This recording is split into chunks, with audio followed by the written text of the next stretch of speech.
Hello बच्चों, कैसे हैं? मस्त बिल्कुल। आप देख रहे हैं chemistry classes by AD sir. Arvind Dubey के क्लासेज में आपका स्वागत है। आपको कल जो बताया गया था इसके पहले वाले वीडियो में वह आबाव प्रयोग पर बताया गया। आज आपको हुंड के नियम बताएंगे और इसके बाद दोनों के अनुप्रयोग बताएंगे, आबाव नियम के भी प्रयोग और आबाव नियम के अपवाद। ठीक है, दोनों को जोड़ते हुए आगे हम डिस्कस करेंगे। ठीक है, आप देखिए हुंड का बहुलकता नियम क्या है। Hund rule of maximum multiplicity क्या होता है इसके बारे में जानते। सुनिए, हुंड के नियमानुसार समान ऊर्जा वाले ऑर्बिटल में हुंड के नियमानुसार समान ऊर्जा वाले ऑर्बिटल में समान ऊर्जा वाले ऑर्बिटल में एक एक इलेक्ट्रॉन प्रवेश के पश्चात एक एक इलेक्ट्रॉन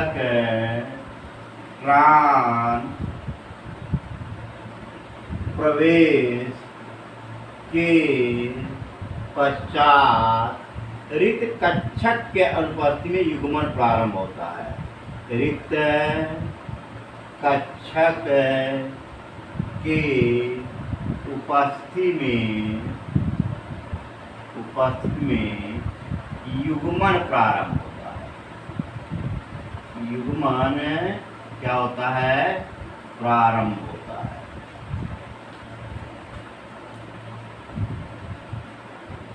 युग्मन प्रारंभ होता है।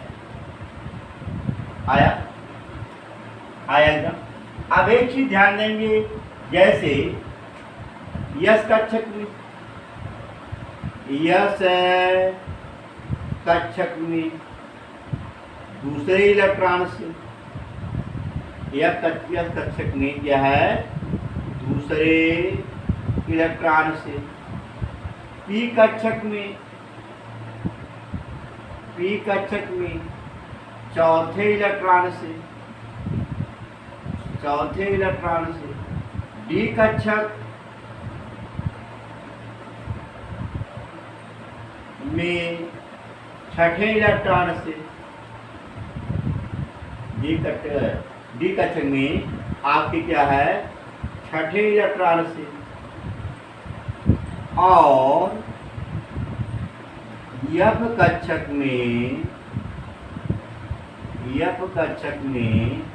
आपके आठवें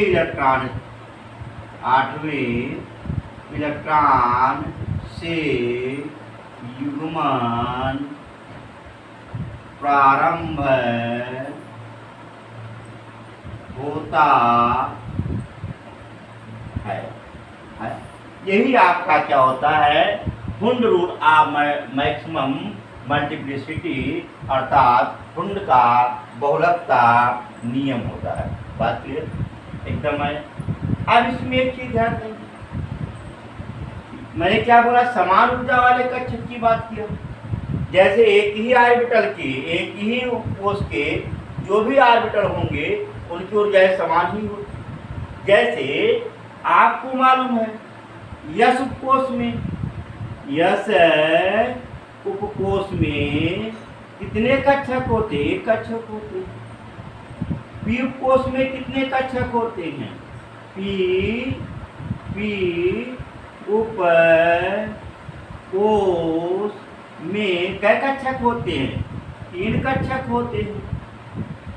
इसी तरीके से डी में कै कक्षक? 5 कक्षक।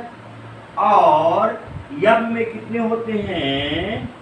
और यफ में कितने कक्षक होते हैं? 7 कक्षक होते हैं। ये आपको पहले बताया गया। ठीक है, यस कोश में कितने कक्षक? केवल एक कक्षक होता है। पी कोश में 3 कक्षक, डी में 5 और एफ कोश में 7 कक्षक होते हैं। सवाल होता है, यस उपकोष्ठ में भाई अकेला है ऑर्बिटल है तो उसकी ऊर्जा समान होगी ना, यानी इसमें एक इलेक्ट्रॉन प्रवेश किया, जैसे दूसरा आना होगा युग्मन के साथ है। ठीक, इसी रूप में देखो पी में कितने कक्षक होते हैं भाई, 3 कक्षक होते हैं, और तीनों की ऊर्जाएं समान होंगी कि नहीं होंगी। जैसे एक बाप के अगर 3 बेटे हैं तो हिस्सा तीनों को बराबर मिलेगा कि नहीं मिलेगा भाई, तीनों को ऊर्जाएं समान होंगी कि नहीं होंगी, स्वाभाविक बात है।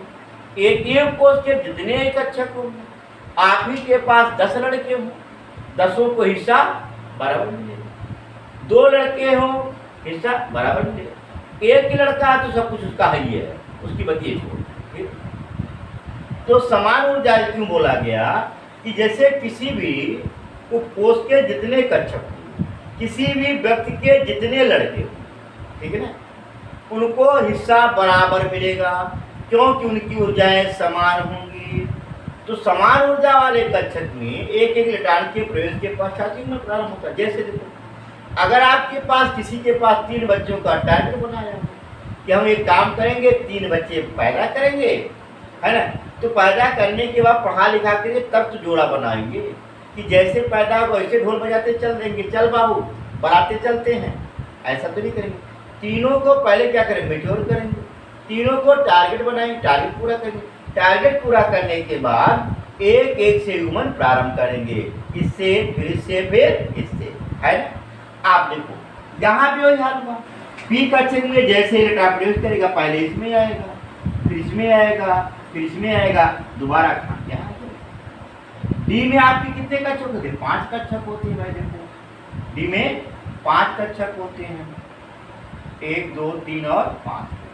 पहले एक एक इलेक्ट्रॉन सब में प्रवेश करेगा, है, इसके बाद कक्षक कोई कक्षक बचा, इसके आगे बचे नहीं बचा, नहीं बचा, नहीं बचा, नहीं बचा, डी में कोई कक्षक बचा नहीं बचा। अब युग्मन शुरू कर देना। अगर इसी रूप में जब उपकोष देखते हो डी है, ये आपका पी है, ये आपका एस है। या उपकोष में कितने कक्षक होते हैं, 7, 1 2 3 4 5 7 हो गए। पहले 1 2 3 4 5 6 और 7 हो गए, बोले भाई। अब 7 हो गए, अब कोई कक्षक बचा इसके बाद आपके पास नहीं बचा ना।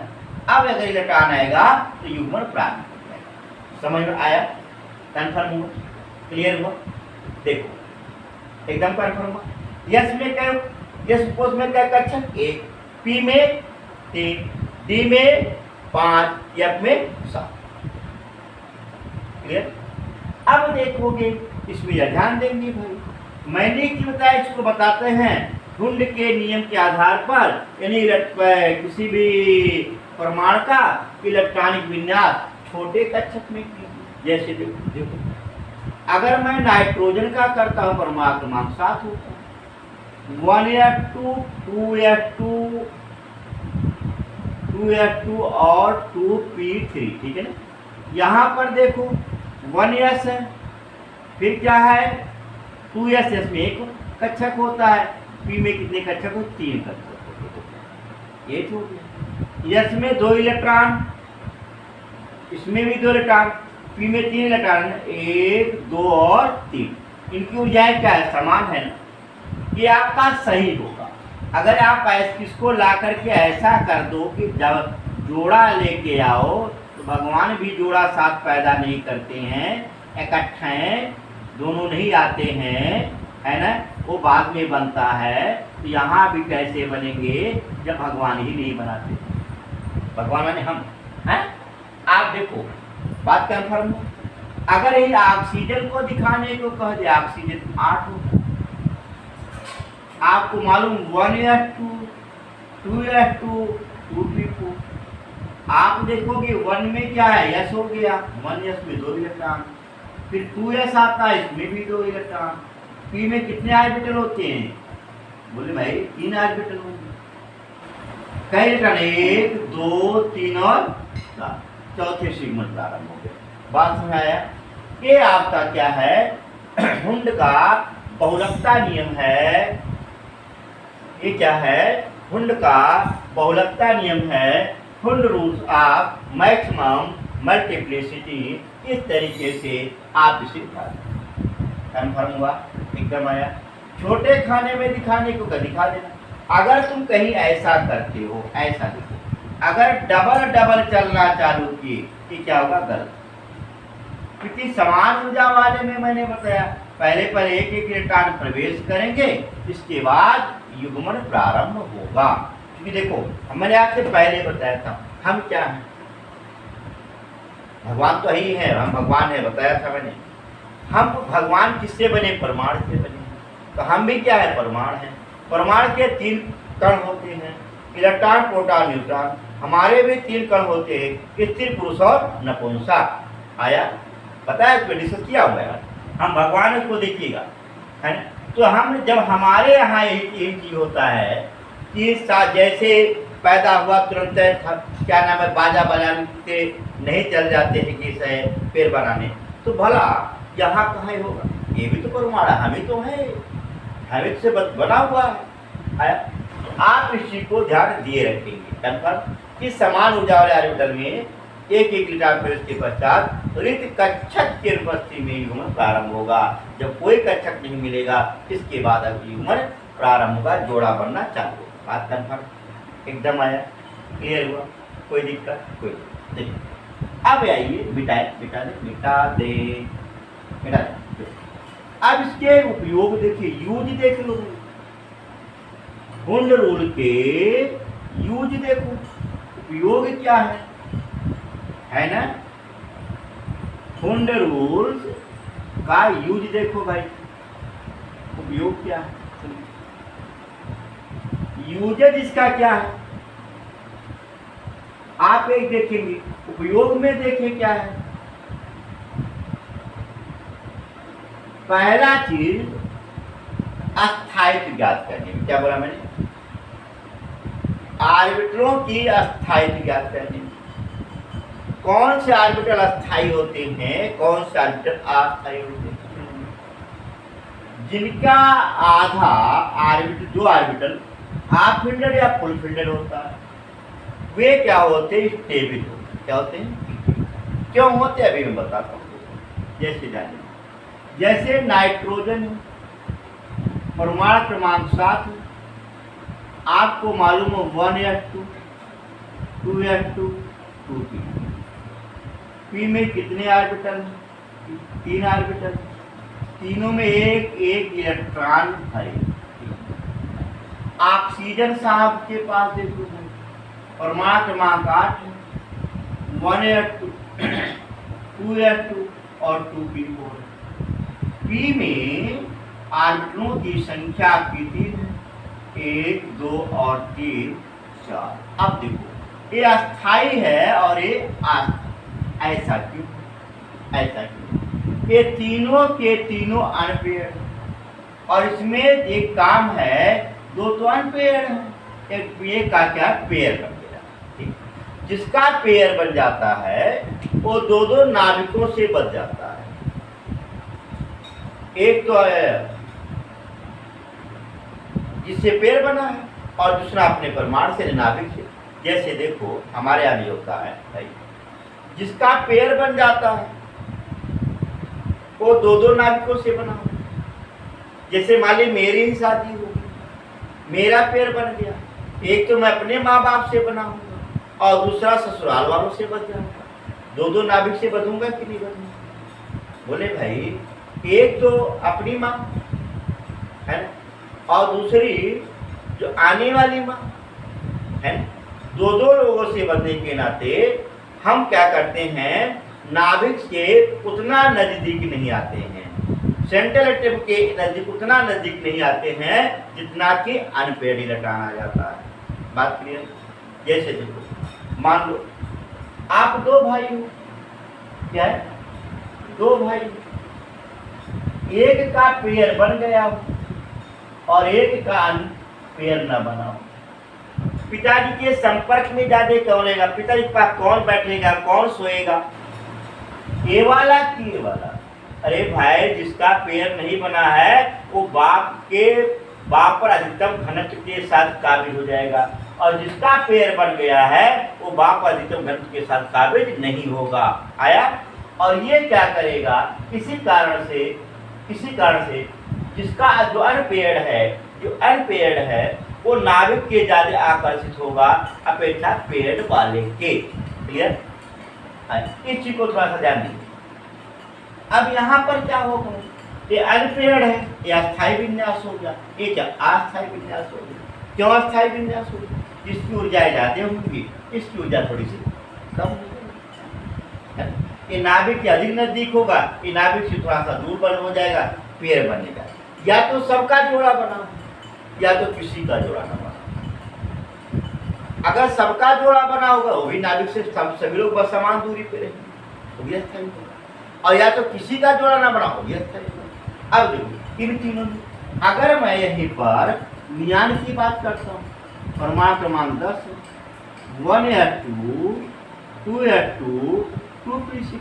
देखो अब यहाँ पर 1 2 3 4 5 है, सबका जोड़ा बन गया ना, तो सबसे अस्थायी ये होगा, फिर यह होगा और उसके बाद यह होगा। कन्फर्म? आप स्टेबिलिटी ऑर्डर पूछा जाता है कि कौन ऑर्बिटल अधिक अस्थायी होगा और कौन सा ऑर्बिटल कम। बात क्लियर? एकदम आया। जिनकी ऊर्जा कम होगी वो क्या होंगे, ज्यादा अस्थायी होंगे, और जिनकी ऊर्जा अधिक होगी वो कम। इसी को ध्यान दिए। आप एक चीज बताया गया कि वे ऑर्बिटल जो पूरा अथवा आधे भरे होते हैं वे अस्थायी ऑर्बिटल माने जाते हैं।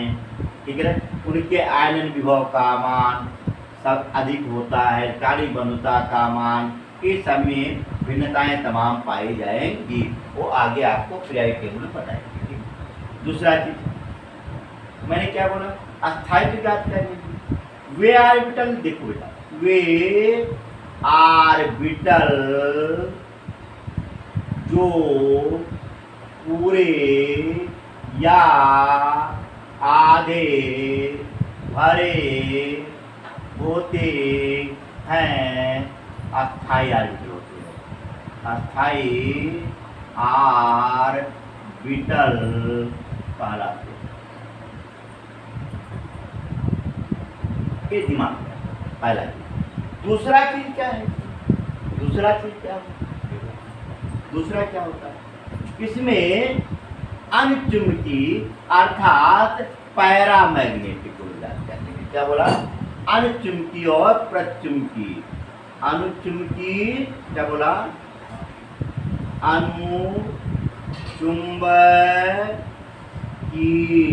है ना, गुण ज्ञात करने, गुण ज्ञात करने में, अर्थात पैरामैग्नेटिक बिहेवियर।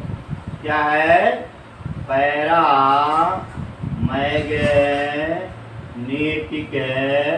प्रॉपर्टी।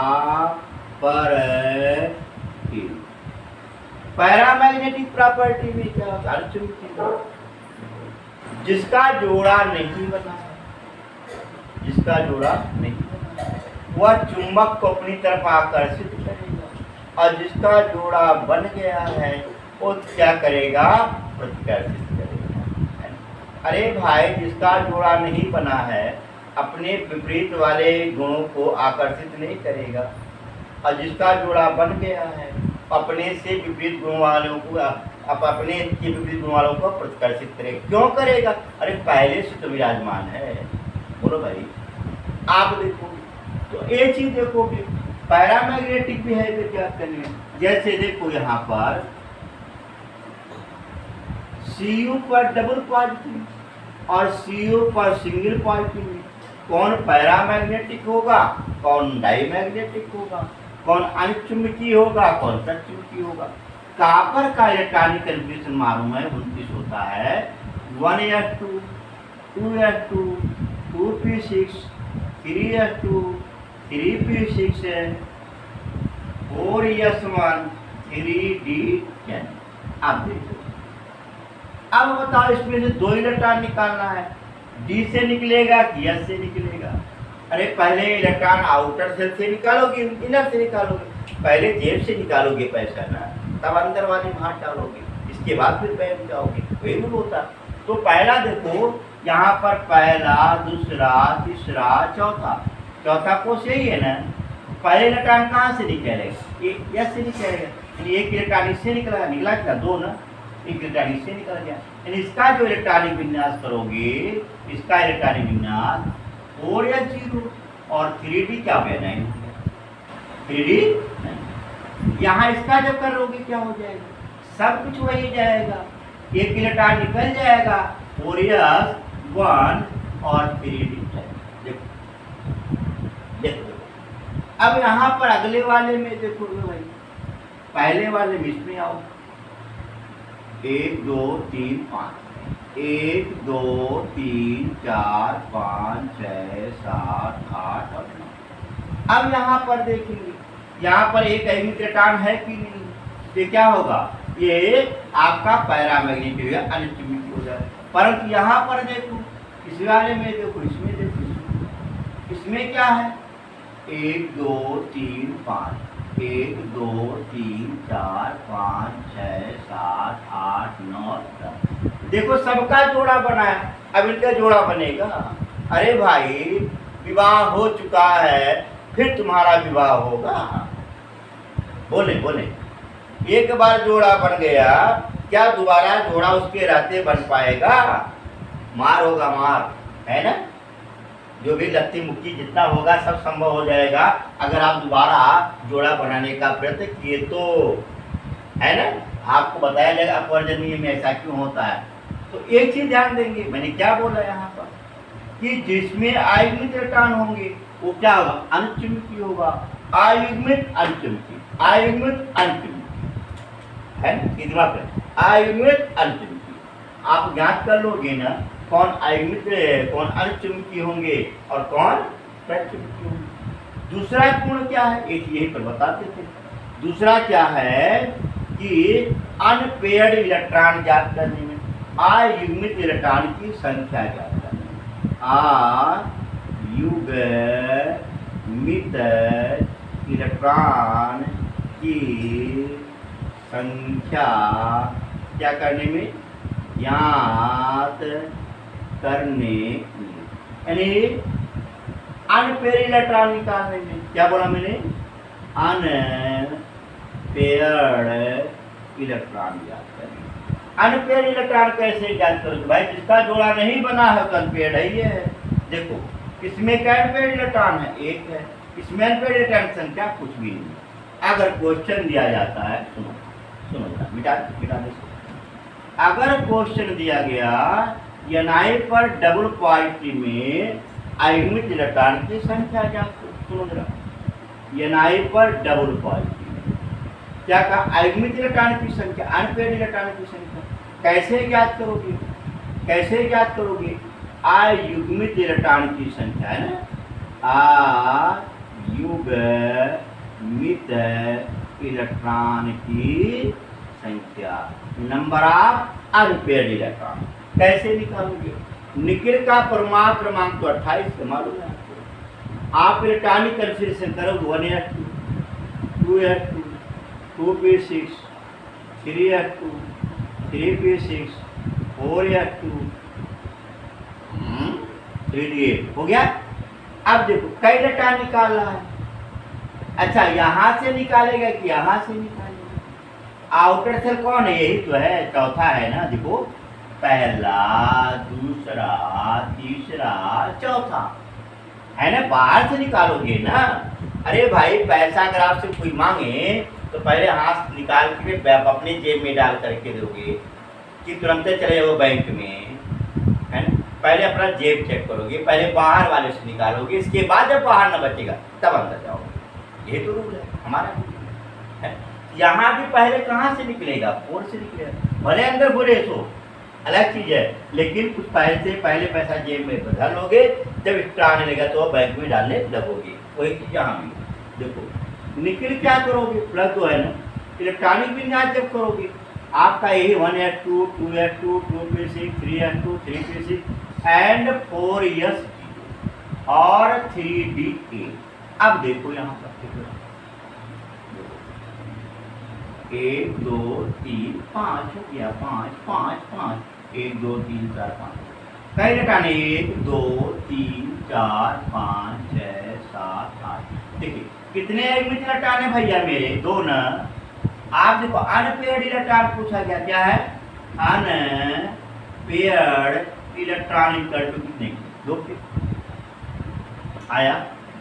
इनके दोनों के जोड़े नहीं बने तो क्या हो गए? अनपेयर्ड। अगर पेयर पूछ ले तो 1 2 3, बाकी तो पीछे वाले सभी हैं भैया, है ना। आउटर सेल के ही देखा जाता है, इनर से तो भगवान ने पहले पेयर बना दिया, है ना। ये थोड़ी पूछेगा तुम्हारे बाबा का पेयर बना था कि नहीं बना था। अरे बाबा का पेयर न बना था दादा आए ही नहीं होते, है। बाबा का पेयर न बना होता दादा आए नहीं होते, और दादा का पेयर न बना तो तुम नहीं आए होते। तो हमेशा क्या होता है? आउटर सेल ही देखा जाता है। बात क्लियर? एकदम आया। अब देखो सुनो, अनपेयर्ड इलेक्ट्रॉन की संख्या ज्ञात करोगे ना, ज्ञात करोगे ना, चुंबकीय गुण ज्ञात करोगे ना। अब कलर लेस और कलरफुल पे आ जाओ भाई। भैया जिसका जोड़ा नहीं बना होता है वो ऑलरेडी क्या होता है? कलरफुल होता है ना। बढ़िया से टंच रहता है, टंच रहता है, बढ़िया आई टाई लगा करके। जैसे आप देखो भाई, आप अपने पिताजी से कहो कि पिताजी टंच रहा करो, तुम्हारे पिताजी क्या कहेंगे? हाँ, कोनो हम शादी करे है? नहीं कहते हैं। अब मेरी शादी नहीं होगी, क्यों? कि मैं तो क्या पेड़ हूँ, रंगीन हो चुका हूँ, कलरलेस हो चुका हूँ। आप क्या हो? आपकी शादी नहीं हुई भाई, आप अभी कलरफुल हो, ठीक है ना। जो अनपेयर्ड हैं, अगर अनपेयर्ड इलेक्ट्रॉन है तो इनके सोल्यूशन क्या होंगे? कलरफुल होंगे। कंफर्म हुआ? एकदम आया। तो आप देखो कलरलेस और कलरफुल जैसे जैसे हम करते हैं वैसे ऐसे एलिमेंट करते हैं, नहीं करते हैं। आपको दिखाई दे रहा, शुरू से दिखाई दे रहा, बात समझ आ गया? एकदम कंफर्म हुआ, कोई दिक्कत कोई परेशानी नहीं है। बात कंफर्म। ये आपके क्या है? हुंड के नियम के बारे में आपसे डिस्कस किया और बताया भी गया। क्लियर? मजा आया? अब देखो थोड़ा सा इसमें कुछ रूल है, जैसे आपा नियम के अपवाद, है ना, और आपा नियम के अनुप्रयोग दोनों। आपा आपा नहीं, आप देखिए, जैसे आपको मालूम है कि आपा नियम के अनुप्रयोग क्या है ना, क्या है? आपा नियम के क्या है? अनुप्रयोग क्या है, इसके बारे में थोड़ा सा जानिए। इसके अपवाद भी क्या है, इसमें एक चीज ध्यान देंगे। जैसे कापर का इलेक्ट्रॉनिक विन्यास जब करते हो, क्रोमियम का इलेक्ट्रॉनिक विन्यास करते हो, परमाणु क्रमांक 41 से लेकर के 48 तक के 44 को छोड़ करके बाकी सारे अपवाद हैं। परमाणु क्रमांक 57 अपवाद है, यानी कुल मिला जो 18 तत्व ऐसे हैं जो आपाव नियम और आपके बोर के नियम का पालन नहीं करते। कापर में क्या होता है? अगर आपाव नियम के आप आधार पर इलेक्ट्रॉनिक विन्यास करोगे 1s2 2s2 2p6 3s2 3p6 4s2 और 3d9 होता है, जो कि एक्चुअली में गलत है। तब इलेक्ट्रॉनिक विन्यास क्या होगा? 1s2 2s2 2p6 3s2 3p6 4s1 और 3d10। ऐसा क्यों हुआ? देखो, अब जब 4s2 था डी में, अब देखो 5 5 5 5 1 2 3 4 5, यस में 2 इलेक्ट्रॉन था, 1 2 3 4 5 6 7 8 और 9। अब देखो हर एलिमेंट चाहता है भैया हम क्या हो जाए? अस्थाई बन जाए। वे ऑर्बिटल जो पूरे अथवा आधे भरे होते अस्थाई होते हैं। यह न तो पूरा भरा है न तो आधा भरा है। एक क्या है? एक अनपेयर्ड इलेक्ट्रॉन है, तो जुगाड़ लगाएंगे कि मेरा फुल हो जाता है, तो पड़ोसी यहाँ से क्या करेंगे, उधार ले लेंगे, क्योंकि इनकी ऊर्जाओं में कम अंतर है। ये इलेक्ट्रॉन यहाँ से खिसकेगा और यहाँ बनेगा। अस्थाई विन्यास प्राप्त हो गया कि नहीं हो गया? इस नाते से ये आपका सही है, ये आपका गलत है। अस्थाई विन्यास प्राप्त करने के लिए जो डी का ऑर्बिटल है यस 4s से एक इलेक्ट्रॉन को ले लेता है। क्यों 4s से ही लेता है, अगला से क्यों नहीं लेता? इसलिए क्योंकि इनकी ऊर्जाओं में बहुत कम अंतर होता है, ठीक है ना, बहुत कम अंतर होता है। इसी नाते से यहाँ से इसकी ले लेता है।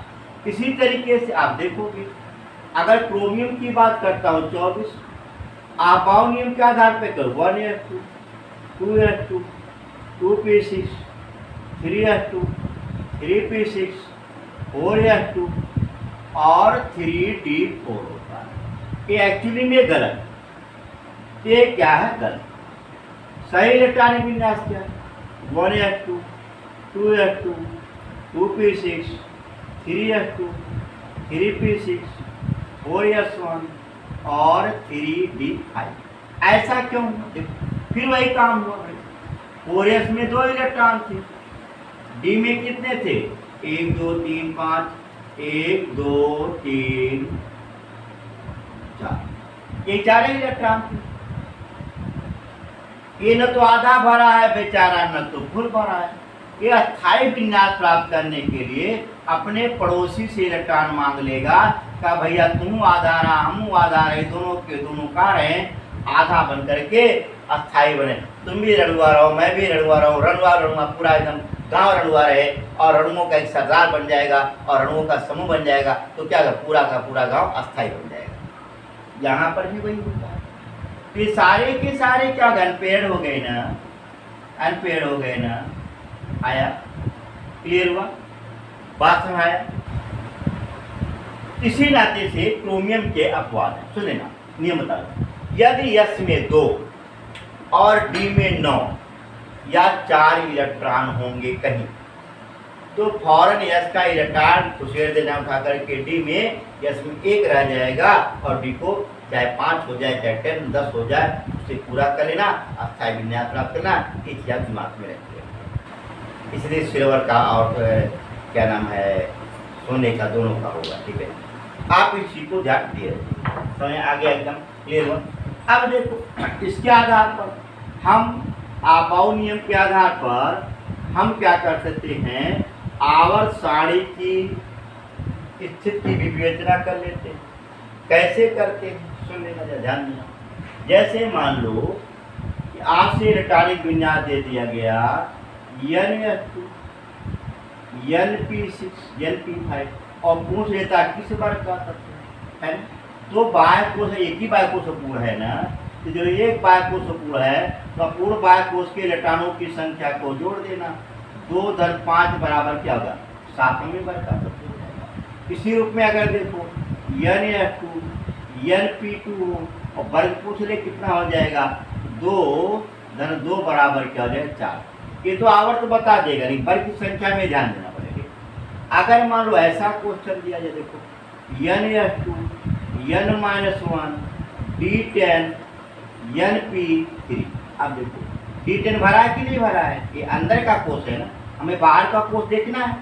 ये भरा हुआ तो अंदर बाहर का एक ही कोश सबको होगा। इसका वर्ग क्या होगा? इन दोनों को जोड़ लेना। 2 धन 3 बराबर 5 आया। लेकिन अगर कहीं ऐसा होता Nf2, N-1, D आपका 5 और हाँ और इधर का भी जो भी है N-1, S2, N-1, P6 और इसमें वर्ग की संख्या को ले, तब क्या करते? ये दोनों बाह्यकोश अपूर्ण बाह्यकोश के इलेक्ट्रॉनों को जोड़ लेते। 2 6 8 2 10 5 और उसे हम 8 में से घटा देते। 15 - 8 बराबर 8 का किस वर्ग का तत्व होता? 7वें वर्ग का तत्व होता, ठीक है ना। आया? कन्फर्म हुआ? कोई प्रॉब्लम? No problem. इस तरीके से इसके द्वारा हम वर्गों की संख्या भी काउंटिंग कर लेते हैं। बात कन्फर्म। अगर एक चीज और देखिए, एक और पूछ लेता हूँ। अगर इलेक्ट्रॉनिक विन्यास n -2 F14 n-1 D10 और Np आपका 4 दिया है। तो मुझे लेता किस वर्ग का तत्व, देखो ये दोनों भरे हैं कि नहीं भरे, F14 D10 भरे हैं ना, तो बायकोस कौन है, यही है ना। इन दोनों के इलेक्ट्रॉनों को जोड़ देगा, 2 धन 4 बराबर 6। किस वर्ग का तत्व हो जाएगा, छठे वर्ग का तत्व हो जाएगा। तो वर्ग का निर्धारण कर लोगे ना, कर लोगे। आगे पीरियड टेबल से बताऊंगा, वहां भी वर्गों के बारे में बताऊंगा कैसे करोगे। तब तक एक काम करेंगे, आप चैनल को देखते रहिए, सब्सक्राइब करिए, लाइक करिए, शेयर करिए और मजा लीजिए अरविंद दुबे केमिस्ट्री क्लासेस का। धन्यवाद। मस्त रहे, खुश रहे।